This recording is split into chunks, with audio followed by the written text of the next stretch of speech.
de Roterdão, ou Roterdão, nascido em Gerson ou Erasmus Gerson,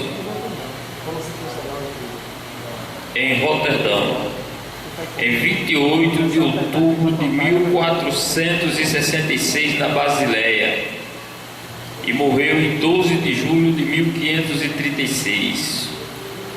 Foi um teólogo e um humanista neerlandês que viajou por toda a Europa, inclusive Portugal.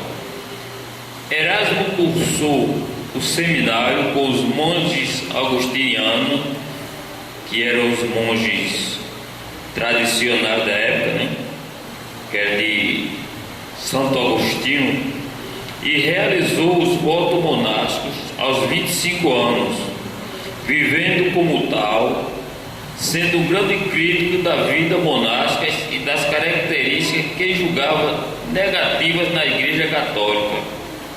Nós vemos aqui que ele estudava, mas era contra o que a Igreja Católica vivia. Frequentou o Colégio Monástico em Paris e continuou seus estudos na Universidade de Paris.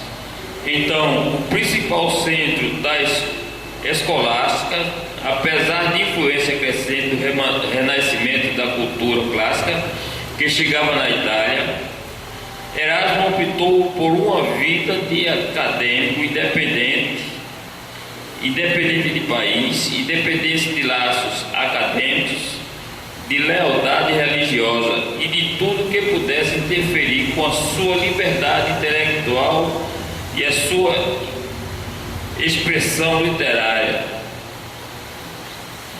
Os principais centros de suas atividades foram Paris, Louvain, Inglaterra e Basileia. No entanto, nunca pertenceu firmemente a nenhum desses locais.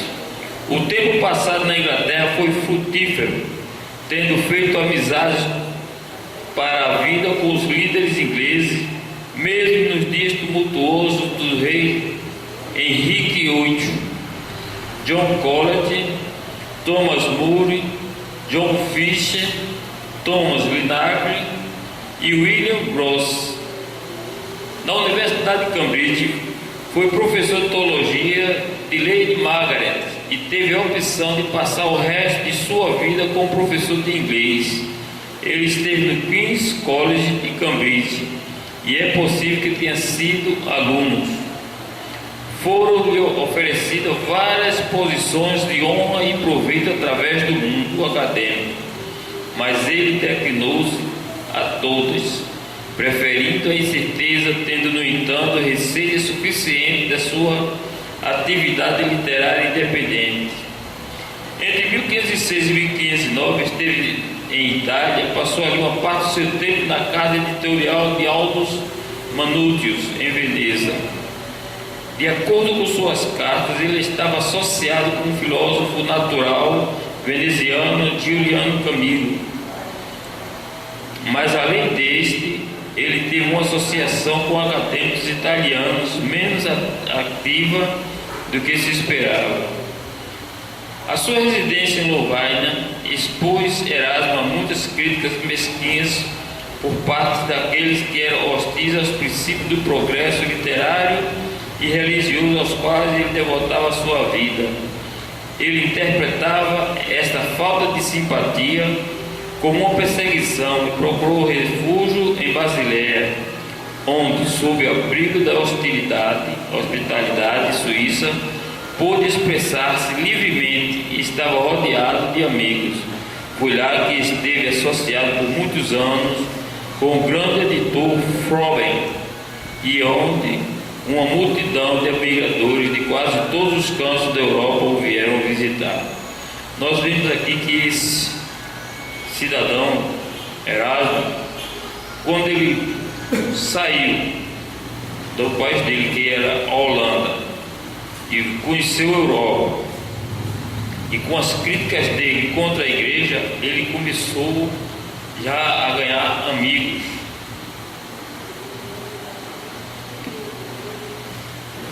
Desidério Erasmo nasceu em 28 de outubro da década de 1460. O ano exato do seu nascimento é debatido com a maioria dos biógrafos, citado o ano de 1467.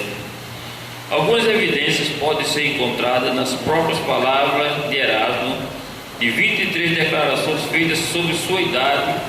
Boa parte indica 1466. Ele foi batizado de Erasmo após o santo do mesmo nome, embora associado ao Roterdão. Ele morou lá por apenas 4 anos e nunca mais voltou. Informações sobre sua família e início de vida vêm principalmente de referências vagas em seus escritos. Seus pais quase certamente não eram casados legalmente. Seu pai Gerard era um padre e pároco católico em Golda. Pouco se sabe de sua mãe, senão seu nome, que era Margareta Rogers, e ela era a filha de um médico. Ela pode ter sido governanta de Gerard, embora tenha nascido fora de um casamento. Erasmo foi cuidado por seus pais até a morte precoce de peste negra em 1483, mas ele acreditou que isso seria uma mancha e lançou uma cortina de fumaça em torno de sua juventude. Quer dizer, ele já nasceu de um pecado de dentro da igreja. O padre, um pároco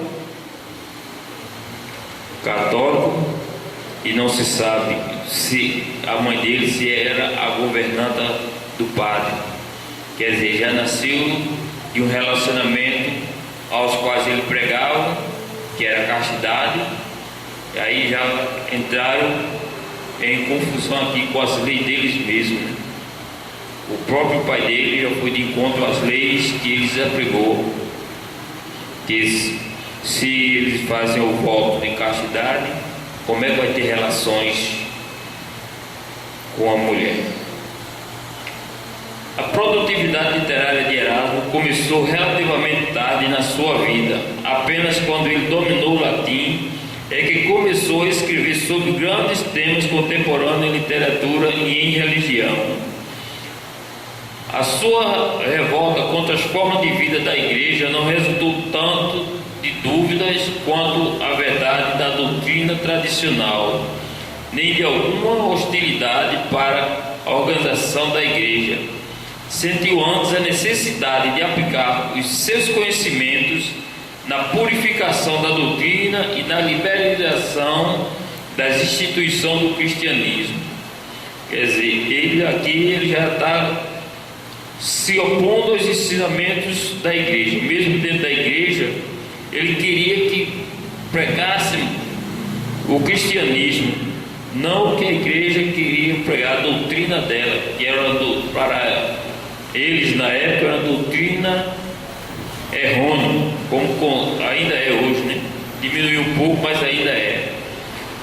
Como acadêmico, tentou libertar os métodos da escolástica da rigidez e do formalismo das tradições medievais, mas não ficou satisfeito. Ele viu-se como pregador da retidão.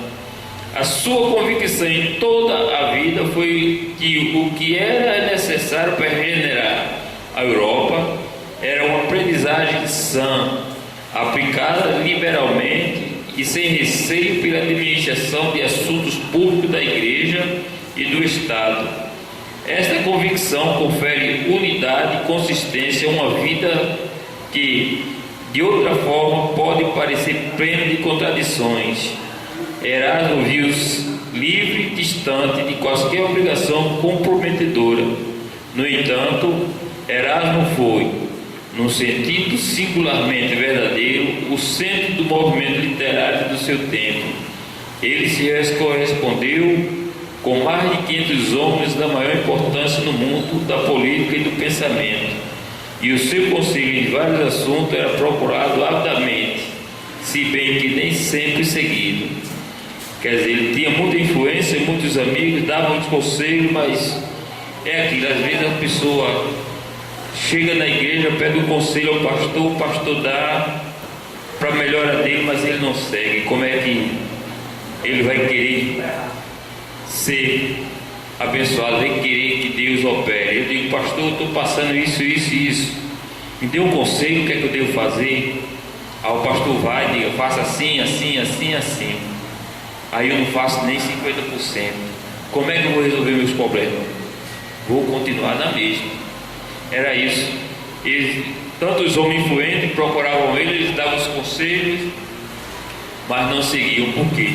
Porque ele pregava o cristianismo e muitos não queriam, porque achavam que o cristianismo ia comer o dinheiro feito da Igreja Católica, né?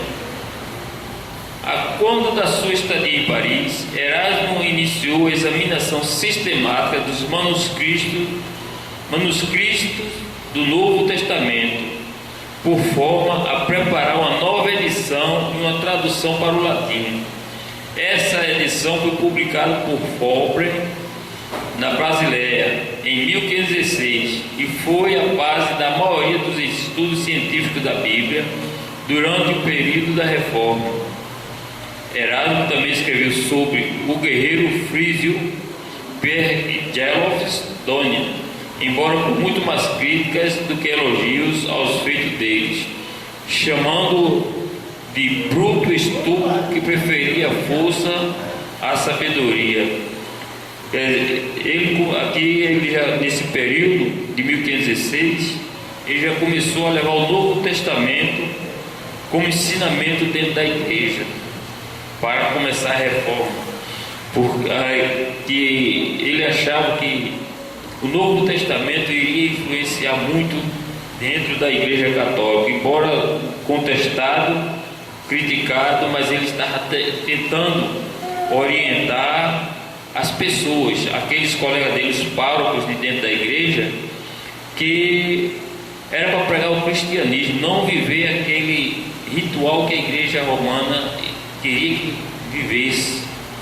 Por isso que aqui ele diz que esse guerreiro que ele falou aqui, chama ele de bruto estúpido, que ele preferia a força do que a sabedoria, quer dizer, é mais pela imposição do que pela palavra. Quer dizer, você tem que fazer, né? Dizer assim, meu filho, faça assim, que assim é certo. Não, você tem que fazer o que eu quero. Quer dizer, o pastor, ele nos dá a palavra, ele nos usa, os presbíteros, os mestres, né, do cristianismo, os estudantes, ele nos dá a palavra, e é pela palavra que nós vivemos até hoje, não é por força, que Jesus nunca forçou ninguém a segui-lo. E simplesmente ele dizia, o que eu tenho eu te dou, segue-me, dá tudo o que tu tem e segue-me. Mas a igreja, esse daqui ele queria pela força. Não, você tem que seguir o regime da igreja, e não é assim. Nós pregamos o bem, a palavra de Deus, mas você não é obrigado a seguir. Você sabe, nós lendo os evangelhos, nós sabemos que temos que seguir. O pastor vai dizer, não, você tem que seguir. Não, você tem o livre-arbítrio de escolher o que é certo e o que é errado. A Bíblia nos ensina que o que é certo e o que é errado. Resta nós seguirmos o evangelho que Jesus pregou. Mas aqui esse cidadão queria que seguisse à força o que eles pregavam. E isso é um dos métodos que esses homens eles combatiam. É que as pessoas seguissem cegamente aqueles que eles pregavam. Por isso que dentro da igreja não se lia a Bíblia. Quando esses homens começaram a levar a Bíblia para dentro da igreja romana, começou a perseguição a eles, porque eles não pregavam o Velho Testamento, ele pregava o Novo Testamento, que era o Evangelho de Jesus. Por isso que a Igreja Católica ela persegue tanto os crentes, porque por causa do cristianismo, ele acha que Cristo foi uma pessoa comum. Ele não tem Cristo como foi dita a palavra hoje, o grão da mostarda no reino do céu. E Jesus Cristo simplesmente foi o grão da mostarda do reino do céu. Então ele não prega a salvação, ele prega aquilo que eles querem. Que ele não aceita Jesus Cristo como o Salvador, simplesmente como um simples homem que passou pela terra. Vamos lá. Ele publicou uma edição crítica do Novo Testamento grego em 1516. Novo Instrumento dirigente a Erasmo, Roterdã. A edição incluiu uma tradução em latim e anotações. Baseou-se também em manuscritos adicionais recentemente descobertos. Quer dizer, ele lendo algumas coisas, alguma Bíblia, eu acho que a Bíblia que ele pegou, ele encontrou alguns manuscritos adicionais que, pelos estudos, ele achou que não era o correto, aí criticou o Novo Testamento grego. Aí é com ele. Na segunda edição, o termo mais familiar, testamento, foi usado em vez de instrumento. Esta edição foi usada pelos tradutores da versão da Bíblia do rei Jaime I da Inglaterra. O texto ficou conhecido mais tarde como Texto Receptus. Erasmo publicou mais 3 edições, em 1522, 1527 e 1535. Foi a primeira tentativa por parte de um acadêmico competente e liberal de averiguar aquilo que os escritores do Novo Testamento tinham efetivamente dito. Erasmo dedicou seu trabalho ao Papa Leão X como patrono da aprendizagem e considerou seu trabalho como seu principal serviço à causa do cristianismo. Imediatamente depois começou a publicação das suas paráfrases do Novo Testamento, uma apresentação popular do conteúdo de vários livros.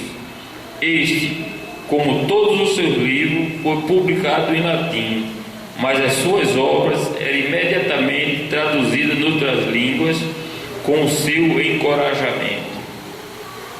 Quer dizer, eu creio que esse Novo Testamento que ele criticou aqui, eu creio que fosse o Novo Testamento da Bíblia Católica, porque como ele estava dentro da Igreja Católica, ele publicou umas 3 edições da Bíblia, do texto, né?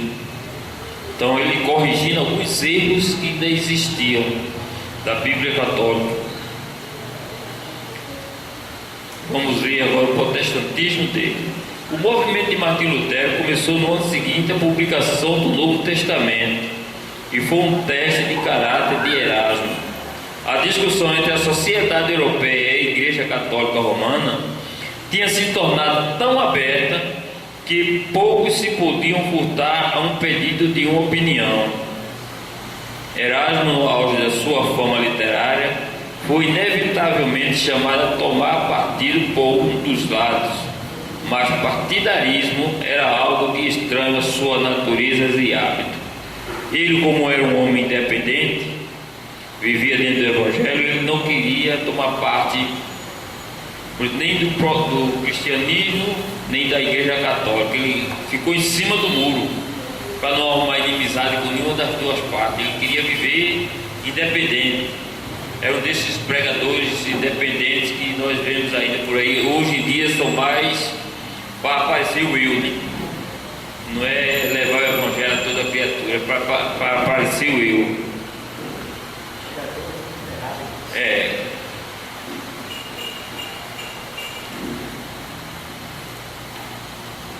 Em toda a sua crítica às tolices clericais e aos abusos, ele tinha sempre afirmado que não estava a atacar as instituições da igreja em si e não era um inimigo do clero. O mundo inteiro tinha rido com as suas sátiras, mas poucos interferiram com as suas atividades. Ele acreditava que o seu trabalho, até então, o recomendava às melhores mentes e aos poderes dominantes do mundo religioso. Aqui ele diz que ele não era inimigo da igreja, ele era contra algumas atitudes que eram usadas dentro da igreja. Ele não tinha inimigo dentro da igreja católica. Erasmo tinha uma simpatia pelos pontos principais da crítica luterana à igreja. Tinha um grande respeito pessoal por Martinho Lutero, e Lutero sempre falava de Erasmo com reverência pelo seu conhecimento. Lutero esperava obter a sua cooperação num trabalho que parecia o resultado natural do próprio. Na sua troca de correspondência inicial, Lutero expressou uma intensa admiração por tudo o que Erasmo tinha feito pela causa de um cristianismo saudável e razoável, e encorajou-o a unir-se ao movimento. Quer dizer, aqui Lutero já convida ele para o movimento que ele começou dentro da igreja católica, da igreja romana, né? Erasmo declinou qualquer compromisso, argumentando que ao o fazer estaria a colocar em risco a sua posição como líder de um movimento por uma sabedoria pura, e que ele via como objetivo de sua vida. Ele não queria levar o povo sem a sabedoria. Você vai tomar partido, mas você tem que fazer assim, não como muitos fazem. Não, a gente tem que ser contra e vai ser contra do jeito que tem que ser contra. Ele queria que fosse pela sabedoria, que os líderes da igreja, quando nós, como líderes da igreja, quando formos ao campo, temos que pedir sabedoria, e os chefes das igrejas têm que orientar pela sabedoria. Que nós vemos muitas vezes por aí pessoas evangelizando erroneamente em todo canto. Não se pergunta se pode evangelizar dentro do coletivo, que a primeira atitude que o cristão tem que fazer a levar o evangelho de um coletivo é perguntar se o povo aceita. Porque às vezes tem pessoas ali irritadas com algum problema, o inimigo vai usar e vai mandar se calar. E aí? Sem ter a sabedoria. Era isso que Erasmo de Roterdão queria. Não que o povo fosse todo mundo contra a igreja, sim, mas como ser contra. Por que ser contra? Porque por a gente ser contra por ser, qualquer um é. Agora, por que tu está sendo contra? Me dá o motivo que tu é contra? É por isso que ele diz aqui, com a sabedoria. Muitos hoje se fala mais em Lutero, porque Lutero foi que bateu de frente na igreja. Quando ele publicou aquelas 95 teses que o povo leu, jogou o povo todinho contra a igreja romana. Mas só que eu sou contra. Aí chega aqui, aí diz assim, por exemplo, aí diz assim, eu sou contra a igreja católica. Aí você me dá um motivo para você ser contra? Eu sou contra a igreja, os evangélicos. Me deu um motivo para ser contra o evangelho? Porque quando Lutero publicou as teses, deixou lá na porta da igreja, o povo leu e disse, a gente vai ter que ser contra, não vai dar nada não. Mas ele não disse também por que tinha que ser contra. Tinha que explicar. Como ele convidou o Erasmo disse, não, peraí, o povo tem que ter sabedoria também. Não é ser contra. Não, eu sou contra o pastor Dado, sim, eu tenho que ter um motivo para ser contra ele, para argumentar com ele. Por que eu estou sendo contra ele? Eu estou sendo contra o irmão Pedro, eu tenho que ter um motivo para dizer ele, por que eu estou sendo contra ele? Não sei porque eu ouvi dizer. Tem que ter base. Mas pode alguém de má fé não gostar da sua pessoa, chegar para mim e falar assim, não, já não quero mais saber dele. Aí, qual o argumento que eu vou ter que fazer? Aí você vai perguntar a mim, me explique o que foi que eu fiz com você? Quais são as bases fundamentais que você tem contra mim? Tudo existe a dedicação. Por que muitas pessoas se afastam da igreja? Por causa de uma fofoca, de um disse-me-disse, a pessoa escuta, não escuta o outro lado, aí fica com raiva da irmã, do irmão. Aí eu digo, olha, eu sempre digo à minha esposa, a pessoa que chega na minha casa para falar de um irmão, vai sair da minha casa para falar de mim para o mesmo irmão. É uma pessoa que não merece confiança. Porque do jeito que chega a mim para falar de você, vai chegar para você falar de mim. Dessa pessoa a gente conversa, acabou-se. Porque não traz fruto nenhum, só traz desunião. Porque se o irmão está errando, irmão, vamos orar. Vamos orar pelo irmão, não falar do irmão, não falar da igreja. É por isso que muitas vezes as pessoas se afastam da igreja. Às vezes eu converso com alguns jovens lá em Boa Viagem que são afastados, chega lá pedindo E eu digo, por que foi isso? Não foi porque a irmã me tratou mal. E tu fizesse negócio com a irmã, foi que Jesus ficou onde? E principalmente jovens, se nós adultos não sabemos conversar com o jovem, é difícil para ele se afastar e piscar de olho. Que jovem a gente, e principalmente no mundo virtual que eles vivem hoje, que tudo para ele, tudo que nós falarmos para ele é uma afronta. Tudo que nós falamos para o jovem é uma afronta. Muitas vezes se envolve com coleguinhas, a gente vai dizer a verdade e não quer ouvir. É problema. É por isso que esse cidadão aqui ele preferiu mais a sabedoria. Em tudo nós temos que ter a sabedoria. Por isso que o rei Salomão foi próspero. Por quê? Porque ele não pediu nada a Deus, só pediu sabedoria. Aí foi quando Deus disse: eu vou te dar tudo o que tu queres. E tu pediste com interesse, pediste a sabedoria.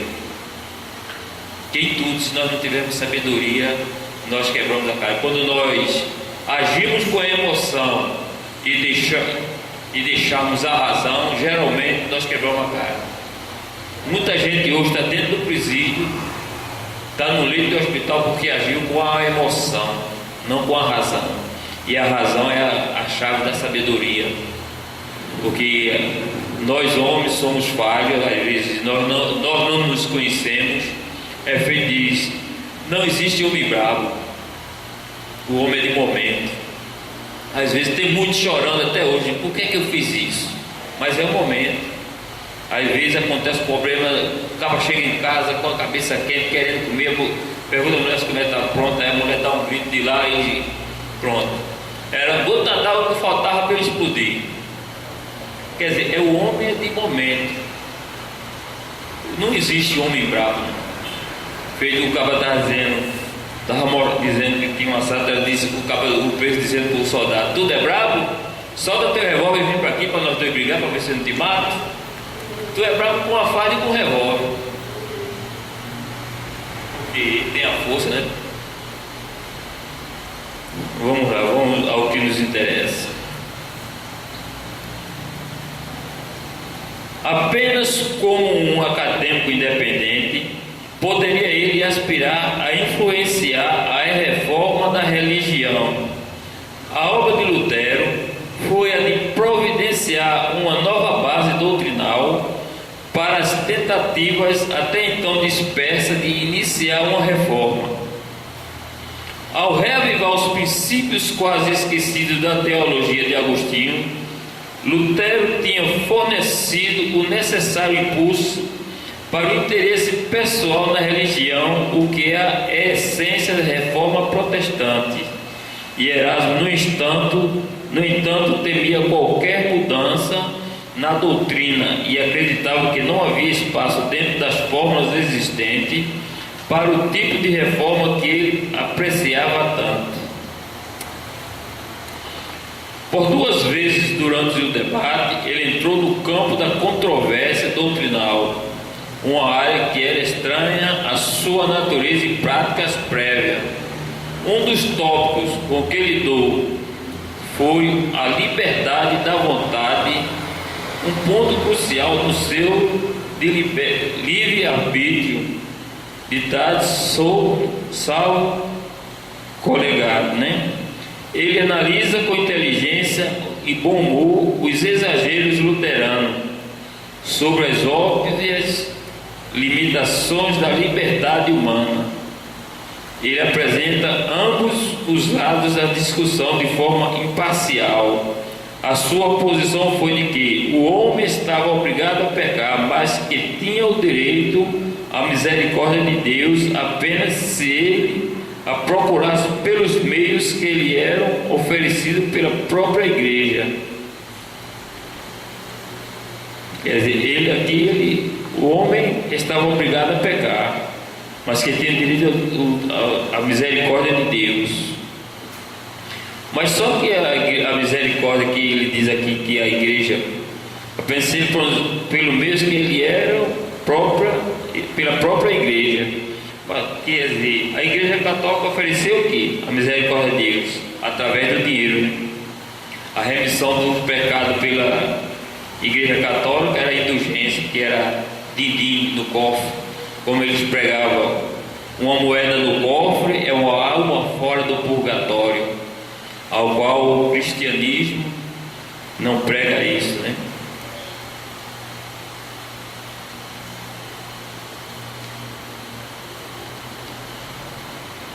Quando Erasmo hesitou em apoiá-lo, isto pareceu aos olhos de Lutero um homem direto em evitar de responsabilidades que era devido aos cobardice ou falta de visão. No entanto, o lado católico romano, que pretendia igualmente manter o apoio de um homem que se tinha declarado tantas vezes como leal aos princípios da Igreja, viu na relutância de Erasmo em tornar partido um sinal de suspeita de deslealdade perante o catolicismo.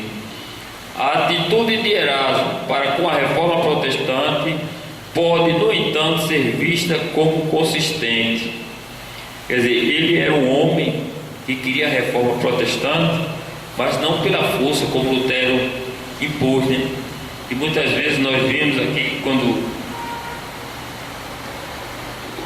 lemos a matéria de Lutero, o que foi que ele fez com os judeus, né?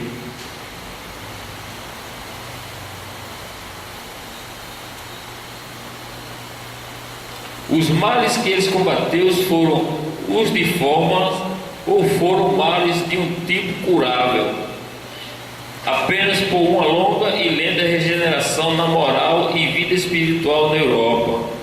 O programa da reforma de Erasmo era de usar a aprendizagem para remover os piores excessos.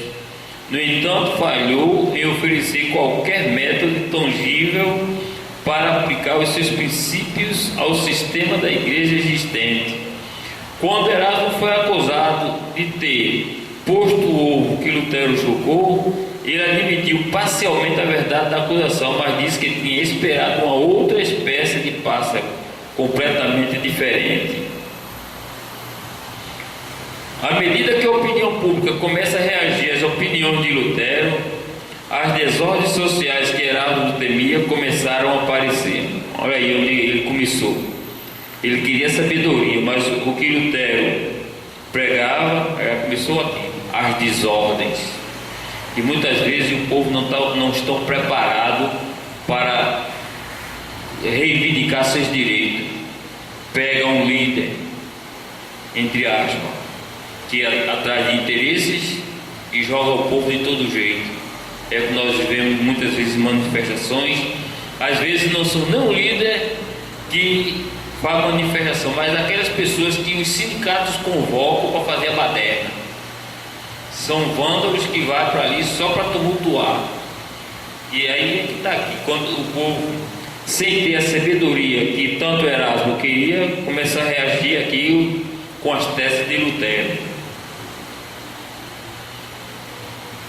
A guerra dos camponeses, os distúrbios do Anabatista na Alemanha e nos Países Baixos, iconoclastias e radicalismo por toda parte parecem confirmar as suas previsões mais obscuras. Se este era o resultado da reforma, ele preferia estar de fora. No entanto, ele começava a ser acusado cada vez mais pela tragédia na Suíça. Ele estava ainda mais exposto pela associação com os homens que eram suspeitos de doutrinas extremamente racionalistas.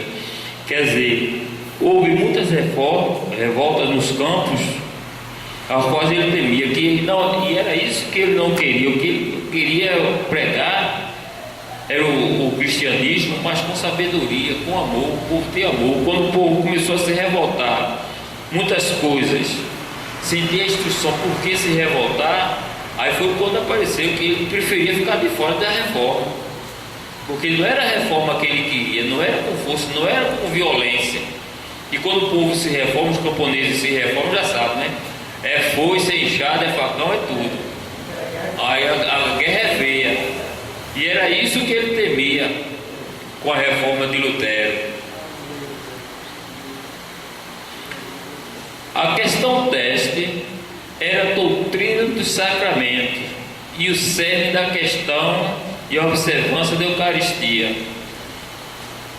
Em parte, para livrar-se de suspeitas, Erasmo publicou em 1530 uma nova edição do Tratado Ortodoxo do Álgeros contra o herético Berengário de Touros, no século XI. Ele acrescentou uma dedicatória afirmando acreditar na realidade do corpo de Jesus Cristo após a consagração da Eucaristia, mas admitia que a forma em que esse mistério deveria ser expressa fosse matéria de debate.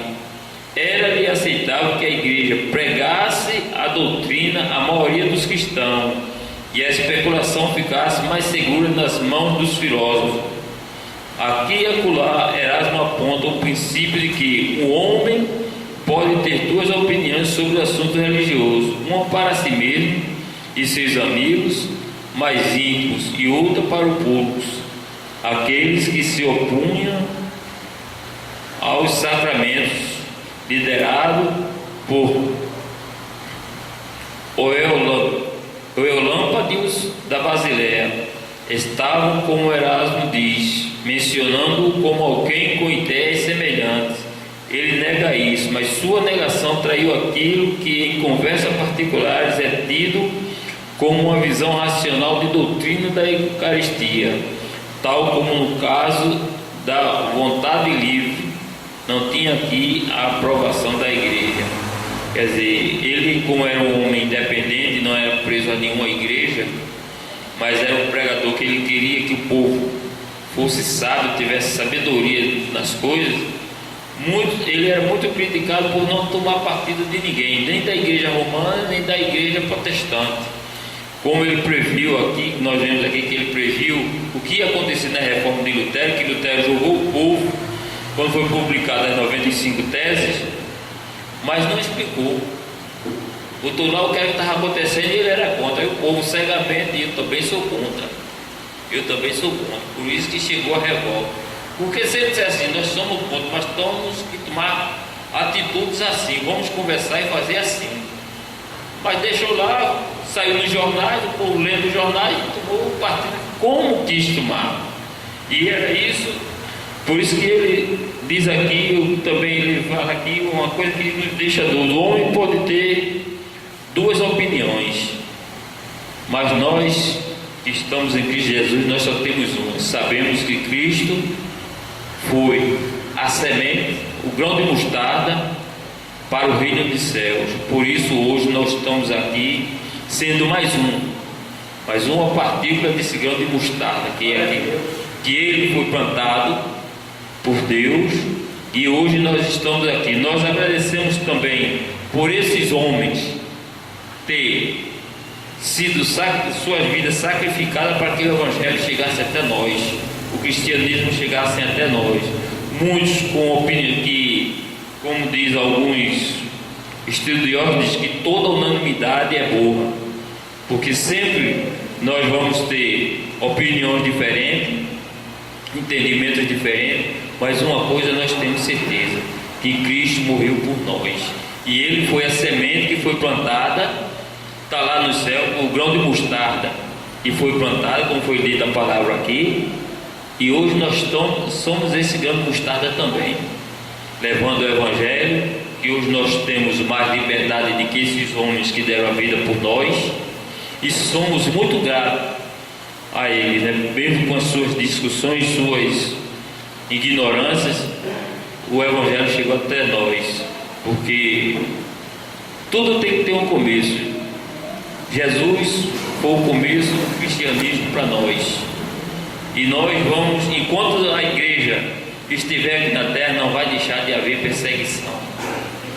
Se o homem pode falhar 1000 vezes, o filho estava dizendo, rapaz, o som dessa igreja está me incomodando, 9h10, 9h15, o vizinho se incomoda logo, mas o outro liga o som a noite toda ouvindo prega, ninguém diz nada.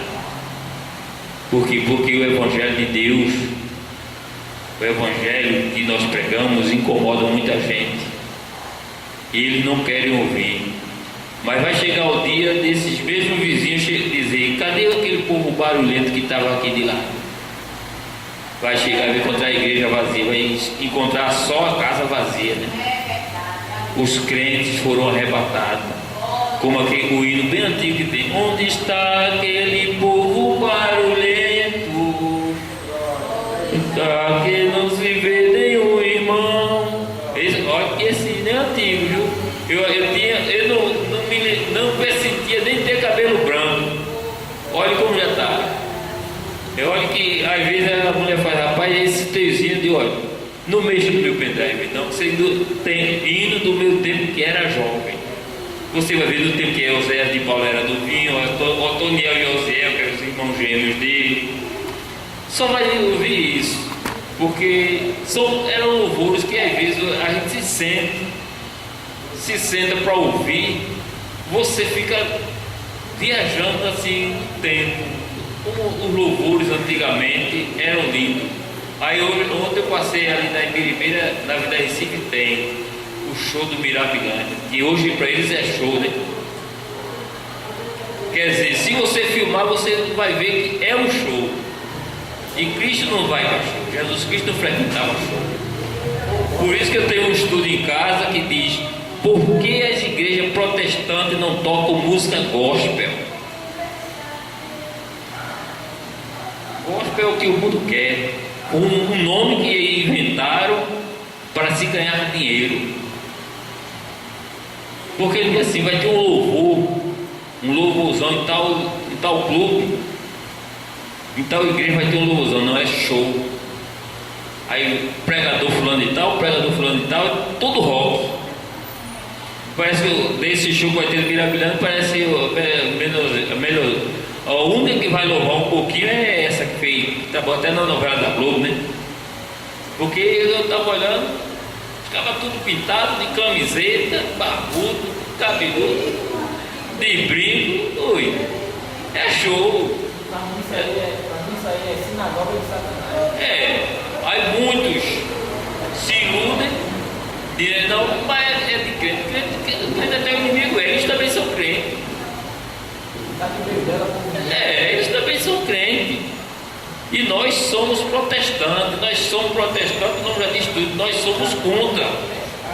Se nós somos protestantes, nós somos contra. Quer ouvir louvor? Vamos procurar onde tem um cantor evangélico louvando as melhores músicas para Deus. E não, é um show, que ele não diz mais que é diz assim: não, vou botar só cantores evangélicos e você vai ouvir só louvor. Não, você vê, é tudo pulando, principalmente só tem jovem. Para começar, só tem jovem. Quer dizer, aí a gente fica assim: meu filho foi para um show gospel.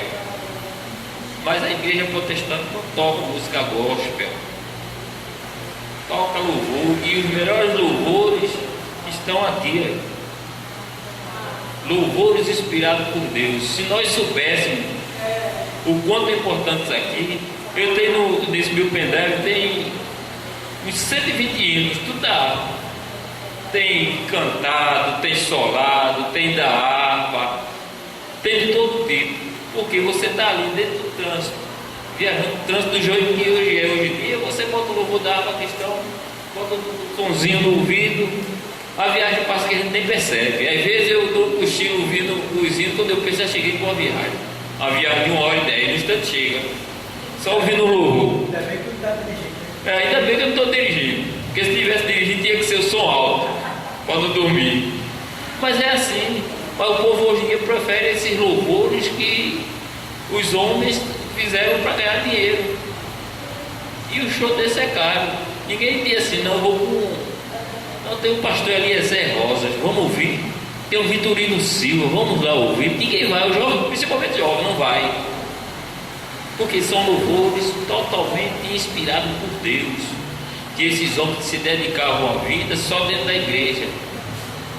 E era louvor inspirado por Deus. Aqui tem pregações, esse louvor daqui tem pregações que se a gente for ler um louvor desse aqui, só lendo, sem cantar, a gente vai ver que Deus está falando conosco. Só um louvor desse aqui, e Jesus está falando comigo. Lê se fosse como se fosse uma carta que quando a gente era namorado como é bonito.